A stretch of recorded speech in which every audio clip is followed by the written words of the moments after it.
ഏതെങ്കിലും തന്ത്രരൂപേണ ഒരു നന്മ പ്രാപിച്ചു പോയാലും കൂടുതൽ കാലം ആ തന്ത്രങ്ങൾ പ്രയോഗിക്കാൻ പറ്റില്ല. നോക്കിക്കേ, ദൈവത്തിൽ നിന്ന് നന്മ പ്രാപിക്കണമെങ്കിൽ ഒരു ഉടമ്പടിയും ഒരു സമർപ്പണവും ഉണ്ടാകണം. ഞാൻ കർത്താവിനോട് ചേർന്നിരിക്കും. എന്നെ വിടുവിക്കുന്ന കർത്താവിനോട് ഞാൻ ചേർന്ന് നിൽക്കും. എന്നെ സൗഖ്യമാക്കുന്ന കർത്താവിനോട് ഞാൻ ചേർന്ന് നിൽക്കും. എന്നെ അനുഗ്രഹിക്കുന്ന കർത്താവിനോട് ഞാൻ ചേർന്ന് നിൽക്കും. എന്നെ സഹായിക്കുന്ന കർത്താവിനോട് കൂടെ ഞാൻ ചേർന്ന് നിൽക്കും. ഈ ഒരു സമർപ്പണം, ഉടമ്പടി ഉണ്ടാകണം.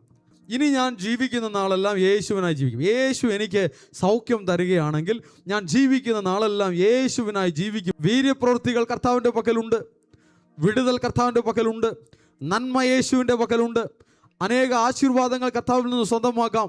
എന്നാൽ കർത്താവിനെ എനിക്ക് വേണ്ട, വിടുതൽ മാത്രം മതി എന്ന ചിന്താഗതിയിലാണോ നിൽക്കുന്നത്? അങ്ങനെയുള്ളവർക്ക് വേണ്ടിയിട്ടല്ല ദൈവത്തിൻ്റെ നന്മകൾ വെച്ചിട്ടുള്ളത്. യേശുവിനെ വേണമോ? യേശുവിനെ സ്വീകരിക്കാമോ? ആ വിശ്വാസത്തിൽ നിൽക്കാമോ? ആ ദൈവകൃപയിൽ ജീവിക്കാമോ? കർത്താവിൻ്റെ പൈതലായി ജീവിക്കാമോ? ആ ഒരു സമർപ്പണവും ഉടമ്പടിയും ഉള്ളത്തിൽ കൊണ്ടുവരാമോ?